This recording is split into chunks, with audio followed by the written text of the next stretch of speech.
Hi everyone, it's Liam here from Rating the Races. So we're going to have a look at some races tomorrow. We're going to dive in shortly. Just a quick one. I was looking at the Temple Stakes, the Group 2, and I couldn't pick between Live in the Moment and...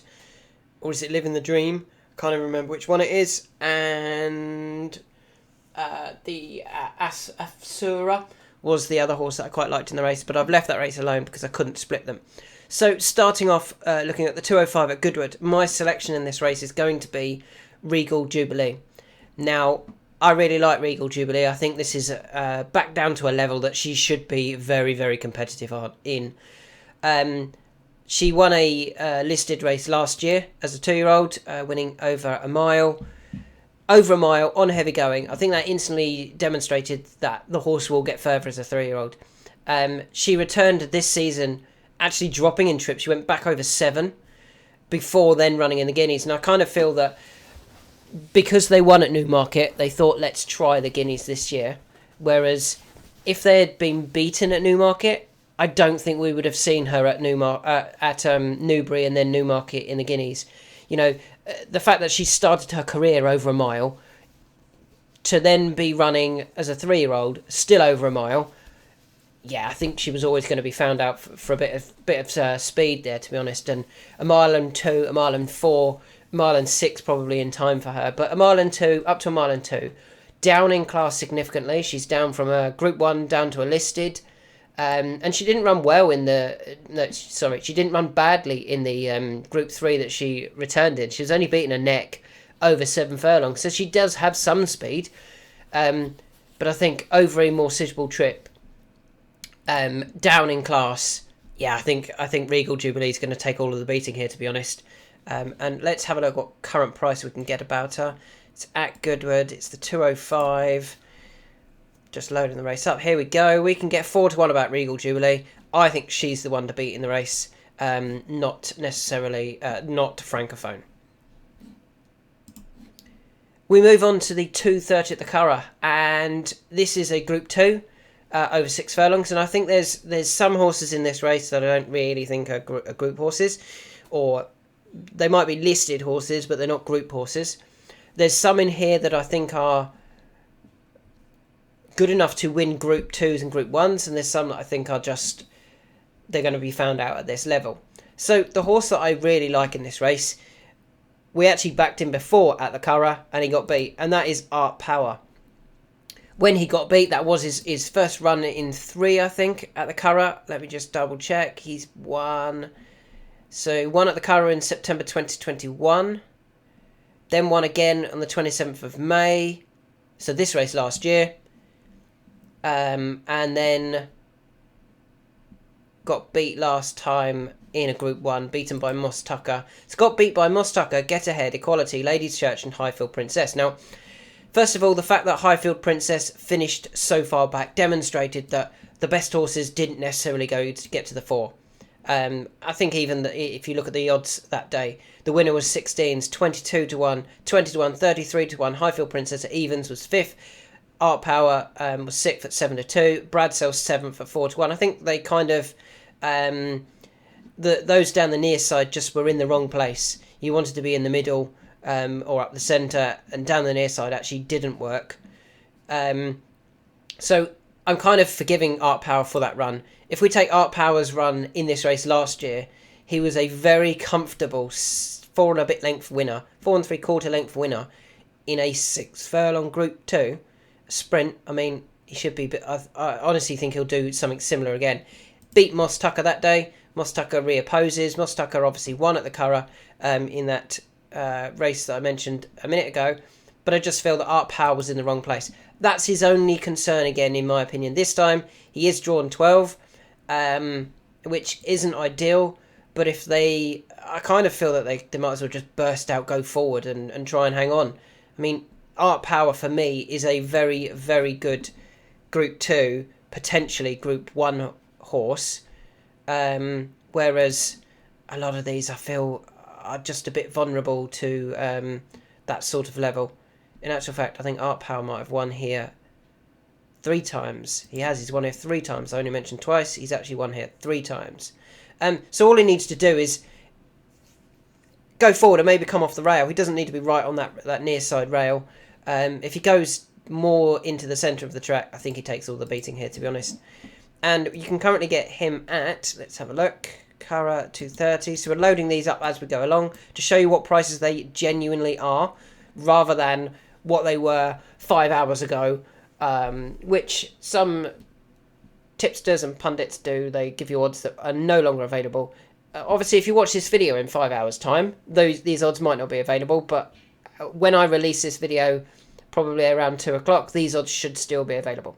So we can currently get 9-2, we can get 4-1 about Art Power, 4-1 in more than one place. As you know, I never like to suggest that you can get the biggest odds. It's always got to be the one that's more freely available. So Art Power, I think that is a good price at 4-1. Should have been a ring, is a horse I really like, but finished second last time out in a race featuring what I thought were very good handicappers. Before that, got beat at Newmarket in a Group 3 in a race featuring very good handicappers. And last season was being beaten in races that I felt were handicaps. Even when he finished second in a Group 1 behind Regional. They're handicappers. Believing was third, Swing Along, Cardham, Millstream, Anaf. All of those aren't good enough for Group 1 races. It was only that Shaquille and Sacred ran so poorly that day that it meant that those horses that shouldn't have been at the front were at the front. So yeah, I don't think Should Have Been a Ring is up to the level of Art Power. And I think that across the board, to be honest. I think Art Power is the proper Group 1, Group 2 horse. The others are maybe Group 2, Group 3 sort of thing. Moving on to the 245 at York. Who do I like in this race? Well, there's quite a few in this that I went through and I was like, I think he's interesting. Is he well handicapped? Not really. And that includes the likes of Corker. I don't really think he's that well handicapped. Up to 107 now. Obviously, at the beginning of last season, he was only running off the 100, 102, 100, 103. And they were the sort of marks that I wanted to get some wins in him off. And he did eventually get a couple of wins for us later on in the season at Beverley in a conditions race. And then in a handicap at Windsor. Obviously, winning that conditions race was a bit frustrating because it wasn't winning a feature handicap. But at least they did get a handicap into him towards the end of the season. But that meant he's returned now off 107. I just think that's a little bit too high for him. Similarly, Vintage Claret's back up to 97. I want him down a few pounds before I get really interested in him. Copper Knight off 81. And, you know, he did go to York, which is his course. And he ran quite disappointingly last time, off 81. He's 10 now. It may just be that his age is catching up with him. Similarly, Lethal Nymph. I really like the horse, but not at York. You know, he made our eye catchers, our handicap analysis eye catchers this week on the basis that he goes to Windsor and wins a race at Windsor, not at York. Don't like him at York. I hope he gets beat again. So that leaves, you know, it leaves a few. But the one that I really like here is Rabar, who returned off a 322-day break, went off just 6-1 for a good-looking handicap at Newmarket. Didn't run great, finished 11th of 15. But if we look at his runs before that, I think they were very good last season. 5th to Shaquille, Desert Cop, Aesop's Fable, Noble Style. That for me is better than this sort of level. That's better than Handicap Company. Obviously, Shaquille ended up going to win a couple of Group 1s. And then last season, finished 5th in the handicap at York behind Quino, Washington Heights, Millstream and Eminency.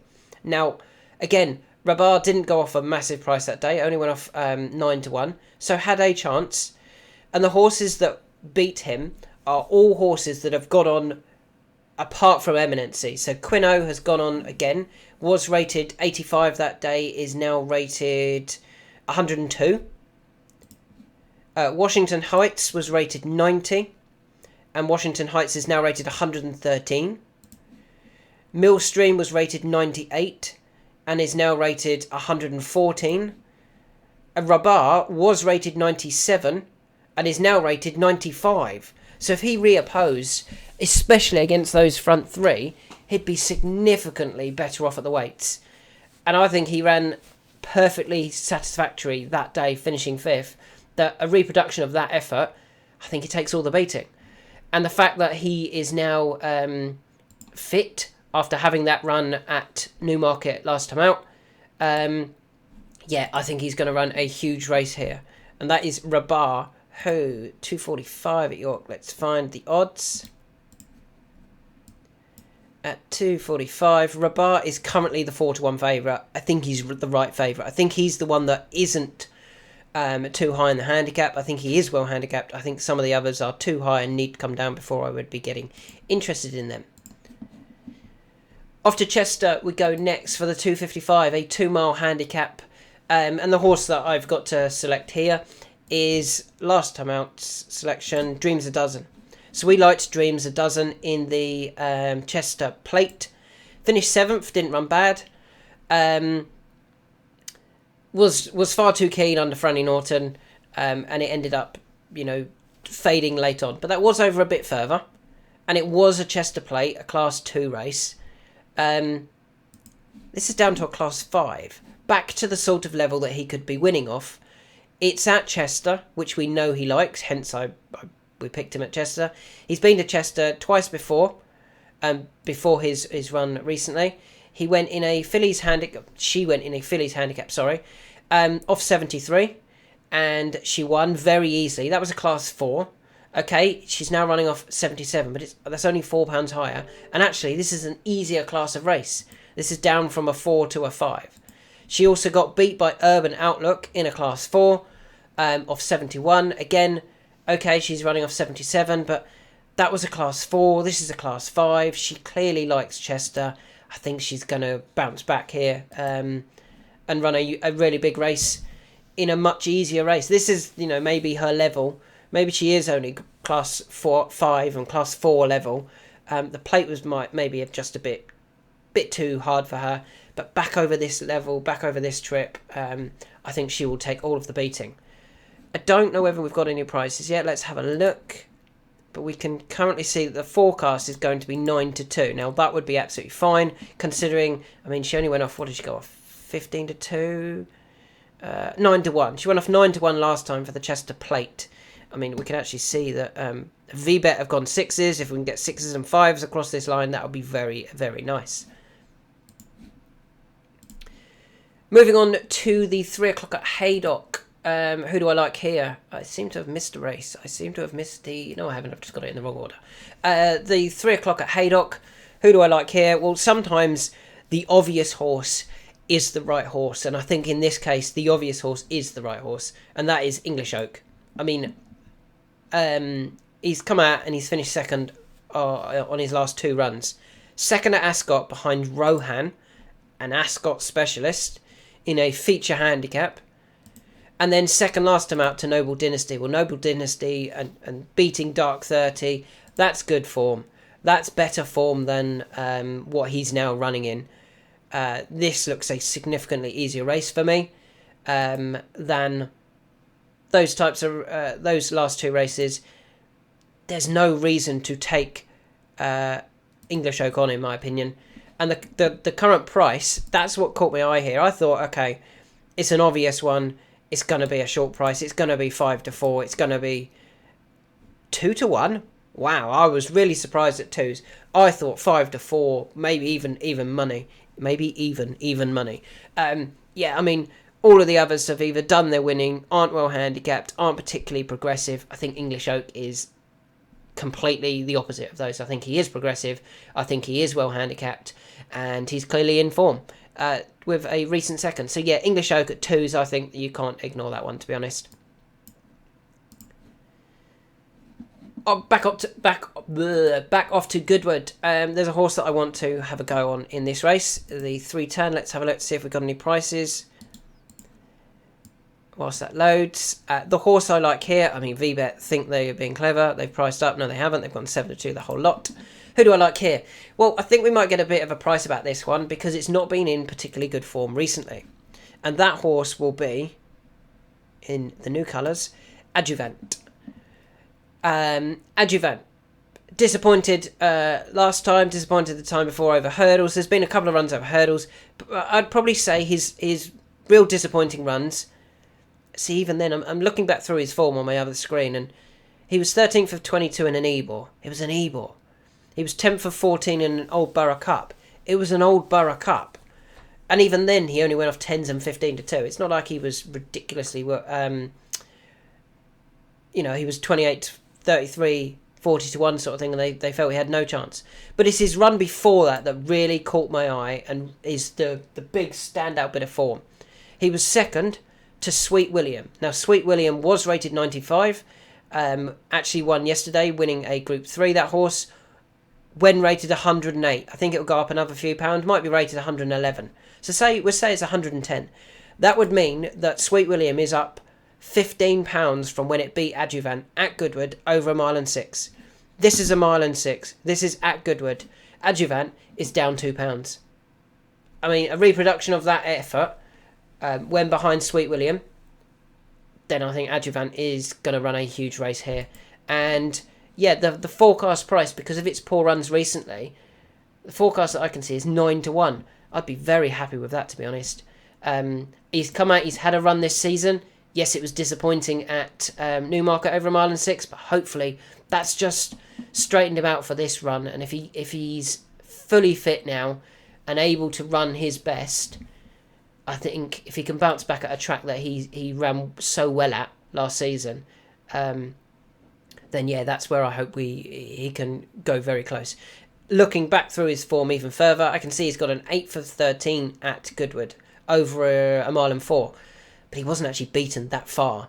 And he was denied a clear run that day. He was only beaten 4 3/4 lengths. If he'd got a clear run as well, he would have got a lot closer than that. Yeah, Adjuvant in this race at Goodwood, the 310. Let's hope we can get 9s, 8s sort of price. We move on. Haydock 330. Who do I like here? Well, I'm going to stick to a race that we've just talked about, and that is the Chester Plate. And I'm going to stick with a horse that we've backed him a few times now, and he keeps running well but not winning for us. Hopefully he can get a win under his belt for us. He's actually running in this race for the second year on the trot. He was beaten last year as the 2 to 1 favourite, beaten 3/4 of a length, when I don't actually think he was given the best of rides by William Buick that day.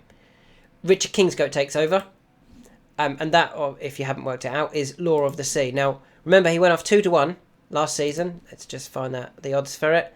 Haydock 330. He went off 2 to 1 favourite, off a mark of 91. He got beat by 3/4 of a length to Solent Gateway. This year he will run off 90, so a pound lower, and he's bigger than 2 to 1. You can get 4s about him. I think that's a great price about Law of the Sea. Yes, there could be a young, improving horse that comes and beats him. If there is one, that would be probably nothing to see. But I'm hoping Law of the Sea can bounce back here.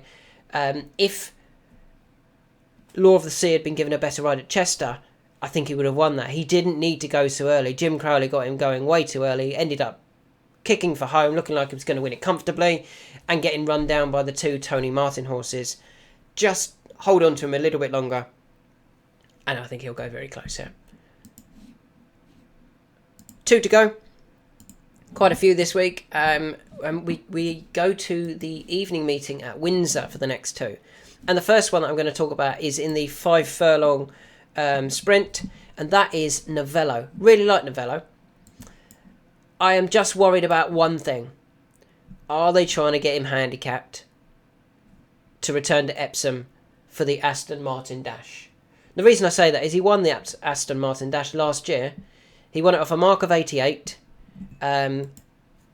He won it by a short head. The race is worth 50 grand to the winner. Okay. He's running tomorrow in a race worth 16 grand to the winner.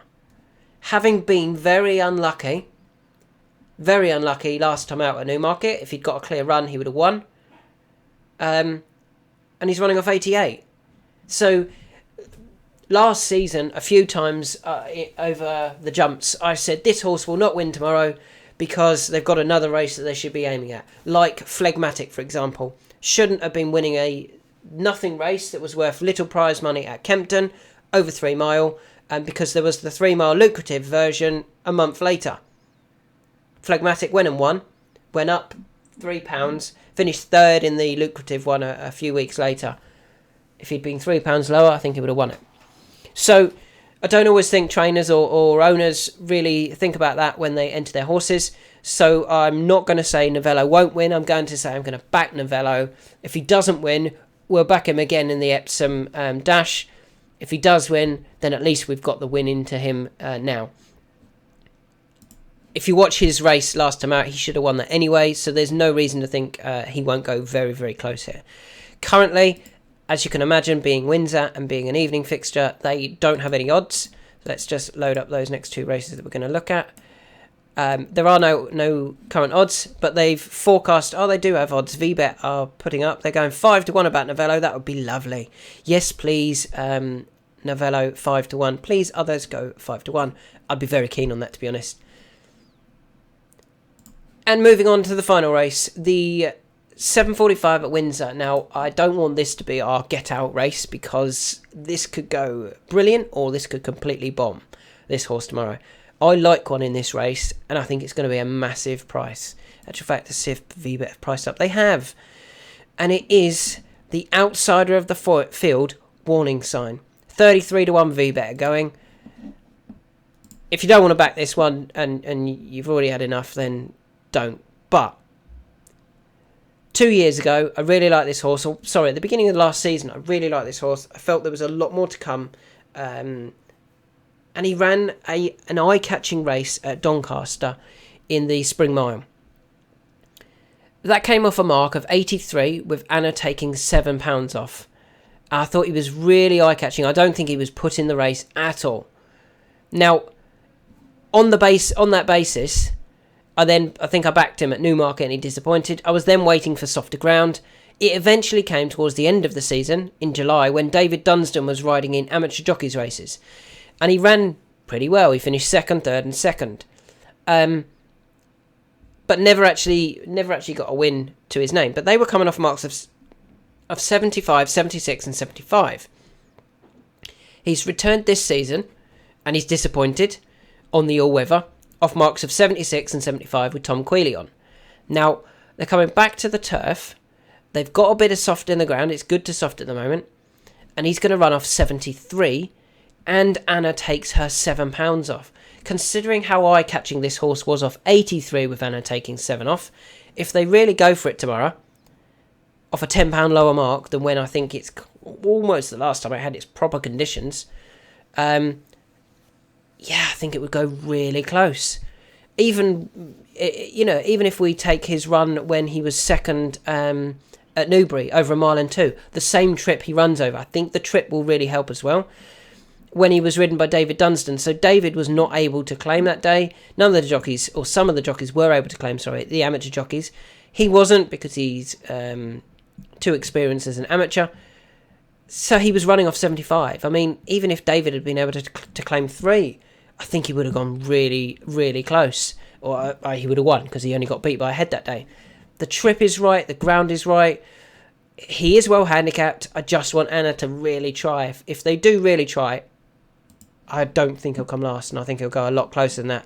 And yeah, I'm really hopeful of a massive run, and I'm hoping we can get something around these 33s, 40-1, maybe even bigger than that about Warning Sign.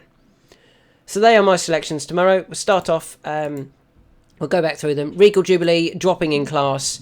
The triple suit, they've now going up in trip, having started over a mile as a 2-year-old anyway. Art Power, I think, is the proper Group 1 horse in the race. I think some of the others, even when they beat Art Power, beat him because of where he was drawn. That is his only concern tomorrow. Rabar, I think, is well handicapped. I think some of the others are not well handicapped. Rabar, his 5th 2 runs ago was very good, and he's had that fitness run now under his belt. Chester, Dreams a Dozen. I think the drop in class from a Class 2 Chester Plate to a Class 5, just 2 mile handicap. Dreams a Dozen should run a massive race there.